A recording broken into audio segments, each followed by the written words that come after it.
War is one of the constants of history, says Will Durant. Will Durant ने यह भी कहा कि ultimate form of competition is war, यानी जंग क्या है, वो कंपटीशन की अल्टीमेट फॉर्म है। और इंसान कंपीट क्यों करता है? डोमिनेंस के लिए, मुआशरत हो, मईशत हो, कल्चर हो, इंसान को डोमिनेंस चाहिए दूसरों के ऊपर, और इसके लिए वो कंपीट करना शुरू करता है और फाइनली क्या करता है, जंग में चला जाता है। और ये जंग जो है, क्योंकि ह्यूमन नेचर के अंदर, फितरत के अंदर गुंदी हुई है, रची हुई है, बसी हुई है कि वो लोगों से बरतर हो, तो इसीलिए इंसान जो है सारी जिंदगी कंपीट करता रहा और जंग करता रहा। और आज जो है वो दुनिया जो जंग देख रही है, वो दुनिया की बदतरीन जंगों में से एक है। This war between US, Israel and Iran is one of the worst Wars in the history of the world. इस जंग के बीज बोए गए 1979 में, जब पासदाराना इनकलाब मर्ग बर अमेरिका का नारा लगाते हुए अमेरिकन एम्बेसी पे चढ़ दौड़े और अमेरिकन डिप्लोमेट्स को 444 दिन के लिए जरगमाल बनाए रखा, और फाइनली अलजायर्स की मुफाहमत के बाद जो है उनको रिहा किया गया। और वहां से राइवलरी शुरू होती है अमेरिका की और ईरान की। उसके बाद ईरान पर पाबंदियां लगा दी जाती हैं, और ईरान को भी पता है कि किसी भी वक्त जो है दुनिया जो है उसके जो राइवल्स हैं उस पर अटैक कर सकते हैं। तो इसलिए ईरान जो है अपनी फौजी ताकत को मजीद स्ट्रॉन्ग करने की कोशिश करता रहता है, लेकिन पाबंदियों के बावजूद वो एक सर्टेन लिमिट से बाहर नहीं जा सकता। और फिर 1991 के अंदर the world was transform from a bipolar world into a unipolar world, यानी कि जब यूएसएसआर डिसइंटीग्रेट हो गया तो अब दुनिया के अंदर एक ही थानेदार और एक ही चौधरी रह गया, जिसका नाम था यूनाइटेड स्टेट्स ऑफ अमेरिका। लेकिन अमेरिका ने बाकी जंगों में तो हिस्सा लिया, वहां पर उन्होंने कुवैत में भी हिस्सा लिया, उसके बाद वॉर अगेंस्ट टेररिज्म शुरू की, इराक में भी गए, हर जगह गए, लेकिन ईरान पर हमला नहीं किया। और फाइनली अब ट्रंप ने आकर ईरान पर एकदम से हमला कर दिया, और वही बात की कि जो बुश ने वेपन्स ऑफ मास डिस्ट्रक्शन का बहाना बनाकर इराक पर हमला किया था और सद्दाम को गिराकर रिजीम चेंज करके वहां पर दूसरी हुकूमतों को लेकर आ गए थे, जो कि अमेरिका नवाज हुकूमतें थीं। लेकिन ट्रंप का यह अंदाजा इस रिजीम के बारे में गलत साबित हुआ, यानी ट्रंप ने जो गड़ा खोदा वो उस गड्ढे में अभी खुद गिरने जा रहा है। हुआ क्या?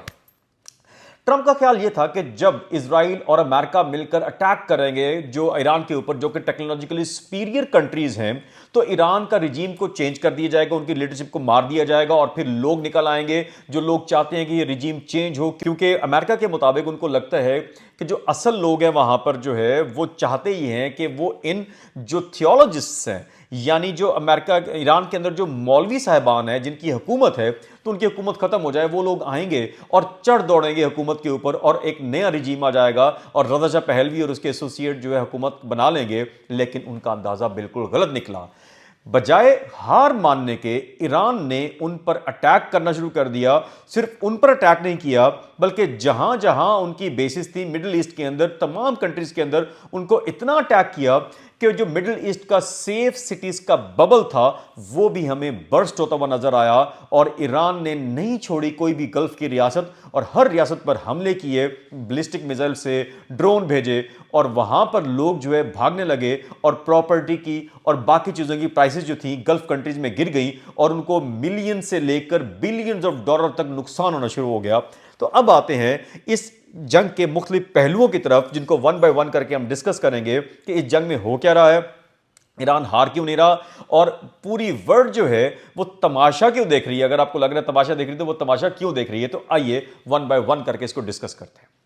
पहली बात, चाइना और रशिया की खामोशी।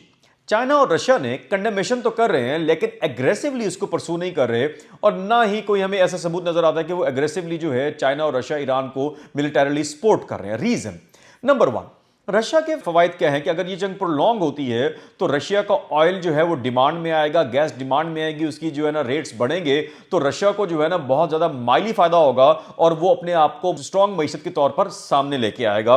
तो रशिया के तो कंप्लीटली जो है वो उसके माली फवायद है, मुआशी फवायद है। अब चाइना क्या देख रहा है? चाइना को जब उसने शुरू में एक हफ्ता को ऑब्जर्व किया तो उसको पता लगना शुरू हो गया कि ये जंग जो है अमेरिका ने अपने लिए जो है ना कब्र खोद ली है, क्योंकि ईरान जो है उसने हार मानने से इनकार कर दिया।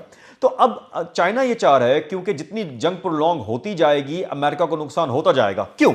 देखिए, फर्ज कीजिए दो पहलवान लड़ते हैं, एक ताकतवर पहलवान और एक कमजोर पहलवान, और अगर ताकतवर पहलवान लंबे अरसे तक उस कमजोर पहलवान को गिरा ना सके, उसके शाने चित ना कर सके, तो उस वक्त तक जो है वो जीत नहीं सकता। तो इसका मतलब है लोग कहना शुरू कर देंगे यार क्या पहलवान था ये, क्या ताकत इसकी, एक कमजोर से पहलवान को नहीं गिरा सका।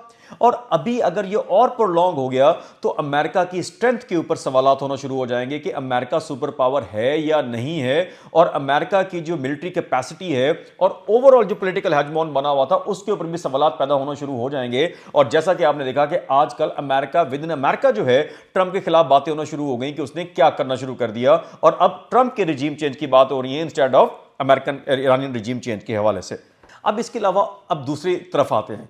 सवाल ये पैदा हुआ, मैंने थोड़ी देर पहले आपको बताया कि ईरान जो है एक कमजोर पहलवान होने के बावजूद जंग जो है वो हार मान नहीं रहा। मैं ये तो नहीं कहूंगा कि जीत रहा है, लेकिन हार नहीं मान रहा। उसकी रीजंस क्या है? देखिए, ईरान की मिलिट्री स्ट्रेटेजी, वॉर्स के अंदर मिलिट्री स्ट्रेटेजीज को पढ़ने के लिए अगर आप पढ़ेंगे तो स्ट्रेटेजाइज आपको मिलेगी कि एक चेन ऑफ कमांड होती है। फौज जो है चेन ऑफ कमांड के बगैर नहीं रह सकती। आपने देखा होगा फौज एक जो है ना डिसिप्लिन इदारा होता है कि जो कमांडर की बात होती है वो हरफ आखिर होती है। जब ईरानियन रिजीम को पता चला कि उनके जो कमांडर्स हैं उनको मार दिया जाएगा और बार बार जो वो नए नए आएंगे उनको मार दिया जाएगा, उन्होंने मोज़ेक सिस्टम दे दिया। मोज़ेक सिस्टम ये था कि उन्होंने डिसेंट्रलाइज कर दिया कि फर्ज कीजिए अगर पाकिस्तान के 4 सूबे हैं तो उन 4 सूबों को कहा कि तुम अपनी मर्जी से जंग लड़ना शुरू कर दो, और बल्कि डिस्ट्रिक्ट्स पे आ गए कि डिस्ट्रिक्ट वालों को कहा तुम अपनी मर्जी से जंग लड़ो, जिसको मर्जी मारो, जैसे मर्जी डिसीजन लो, हम तुम्हारे डिसीजन पे कोई जो है ना एतराज नहीं करेंगे। तो अब इस मोज़ेक जो डॉक्ट्रिन था ईरान का, मोज़ेक स्ट्रेटेजी ऑफ वॉर जो थी, उसने तमाम लोगों को सरप्राइज कर दिया। कभी कहां से कोई मिसाइल आ जाता है, कभी कहां से कोई ड्रोन आ गया, कभी किसी ने एल्यूमिनियम जो है ना उस पे फैक्ट्री पे हमला कर दिया, किसी ने किसी होटल पे हमला कर दिया। तो उनको समझ नहीं आ रही कि वो करें क्या, और आखिरकार गल्फ ने ईरान पर माशी पाबंदियां लगाने का फैसला किया, लेकिन वो भी अभी तक कारगर साबित नहीं होता। दूसरी रीजन, ज्योग्राफी। कहा जाता है कि geography is the birth place of history, यानी ज्योग्राफी जो है, जोग्राफिया जो है वो आपकी हिस्ट्री को डिफाइन करता है, उसकी गोद में ही पलती है और बढ़ती है और आगे चलती है। अगर हिस्ट्री 100 साल बाद पढ़ी जाएगी तो पूछा जाएगा कि ईरान क्यों नहीं हारा, तो पता चलेगा कि ईरान की ज्योग्राफी के एक तरफ पहाड़ ही पहाड़ हैं जो उसको नेचुरल शील्ड देते हैं, फिर वो स्टेट ऑफ हॉर्मस के मुंह पे बैठा हुआ है, वहां से उसने स्टेट ऑफ हॉर्मस को कंट्रोल कर लिया, वहां से ज्योग्राफी जो है ना उसको सपोर्ट कर रही है, और कोई ऐसी जगह नहीं है जहां से अमेरिका जो है ईरान के अंदर इन्वेड कर सके डायरेक्टली। तो ज्योग्राफी जो है दूसरा पॉइंट बन गया ईरान के जो है वहां पर उनकी जंग ना हारने का।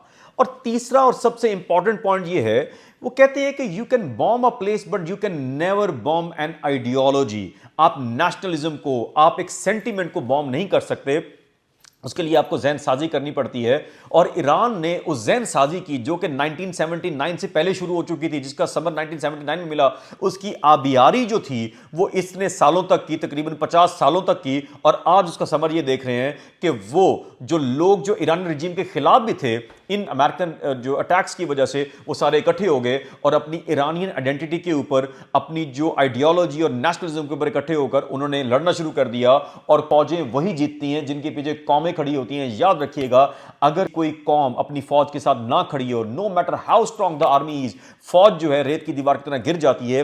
तो आर्मी जो है, पासदारान इनकलाब जो है, ईरानियन आर्मी जो है, वो अपनी स्ट्रेंथ कहां से ड्रॉ कर रही है? वो ड्रॉ कर रही है उसकी नेशन से, जो कि नेशन उसके पीछे इकट्ठी हो गई। तो अब ये तो रीजंस हैं ईरान के ना हारने की अभी तक की। अब आगे क्या होगा उसके बारे में कुछ बातें करते हैं।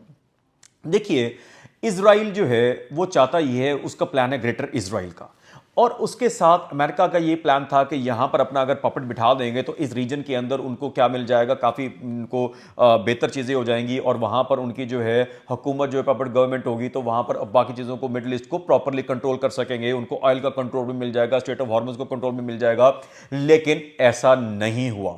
अब दो सूरतें हो सकती हैं, या तो ईरान जो है वो हार जाए और हार मान ले, लेकिन ईरान को हार मनवाने के लिए अमेरिका को बहुत ज्यादा कत्लो गारत करनी पड़ेगी, और शायद एक नया पर्ल हार्बर हो जाए, और उसके बाद जो है क्या होगा, आपने देखा कि हिरोशिमा और नागासाकी पर एटम बम गिरा दिया गया। या तो ऐसी स्टूपिड हरकत आजकल के जमाने में तो एक्सपेक्टेड नहीं है कि ऐसी की जा सके, और अगर ऐसी हुई तो उसके नतायज जो है वो बहुत दूर रस होंगे। और दूसरा कि अगर ईरान जीत गया तो एक नया वर्ल्ड ऑर्डर तश्कील में आ जाएगा, जिसके अंदर अमेरिका का रोल जो है वो बहुत मिनिमाइज रह जाएगा। ये नहीं कह रहा कि अमेरिका बिल्कुल खत्म हो जाएगा, अमेरिका का रोल रहेगा, लेकिन अमेरिका जो है अपने बिल में दोबारा वापस चला जाएगा, और रीजनल पावर जो है, बल्कि ग्लोबल पावर्स के तौर पर चाइना और रशिया जो है वो सामने आएंगे। और नए नए अलायंसेस बनेंगे, और इसके अंदर एक सबसे बड़ा लूजर जो है वो बना है इंडिया। आपने देखा होगा कि इस कॉन्फ्लिक्ट के अंदर, इतने बड़े ग्लोबल कॉन्फ्लिक्ट के अंदर, जो सो कॉल्ड दुनिया की तीसरी बड़ी मईशत थी वो कहीं पर नजर नहीं आती। नजर आता है तो सिर्फ आपको एक नाम, पाकिस्तान, पाकिस्तान, पाकिस्तान, जिसका जिक्र जो है ट्रंप भी करता नजर आता है, जिसका जिक्र ईरानियन भी करते नजर आते हैं, जिसका जिक्र गल्फ कंट्रीज वाले भी करते नजर आते हैं, और जिसका जिक्र जो है वो सऊदी अरब भी करते हुए नजर आता है। तो पाकिस्तान जो है इस सिनेरियो के अंदर by dint of its geography इतनी इंपॉर्टेंट पोजीशन हासिल कर चुका है कि वो अभी जंग के फ्यूचर को डिसाइड करेगा। पाकिस्तान का रोल देखिए, ईरान और सऊदी अरेबिया आपस में दुश्मन, ईरान और अमेरिका आपस में दुश्मन, अरब ममालिक की और ईरानों की नहीं बनती, लेकिन पाकिस्तान ईरान का भी दोस्त, पाकिस्तान गल्फ कंट्रीज का भी दोस्त, पाकिस्तान सऊदी अरब का भी दोस्त, और पाकिस्तान अमेरिका का भी दोस्त। और पाकिस्तान लीड कर रहे तमाम टॉक्स, जिसके अंदर तुर्किया भी है और साथ में मिस्र भी है और बाकी कंट्रीज भी हैं मुसलमान, जो कि चाहते हैं कि ट्रूस हो जाए और जंग बंदी हो जाए, ताकि दुनिया जो है इस जो है ना केओस से निकले। क्योंकि अगर ये जंग चली तो अभी तो यूरोप वाले रो रहे हैं, और कि हम तो वैसे ही पहले गरीब थे, हम तो पहले ही रोते रहते थे, अब यूरोप वाले रोना शुरू कर दिया, तो इसके बहुत दूरस नताइज होंगे। क्योंकि पूरे वर्ल्ड की इकोनॉमी हिल के रह जाएगी, और इकोनॉमी जो है उसके ऊपर डिपेंडेंट होती है माशरत और आपकी सियासत। आपकी सियासत भी खराब हो जाएगी और आपकी मुआशरत जो है वो भी खराब हो जाएगी। तो देखते हैं कि अब फ्यूचर क्या होल्ड करता है।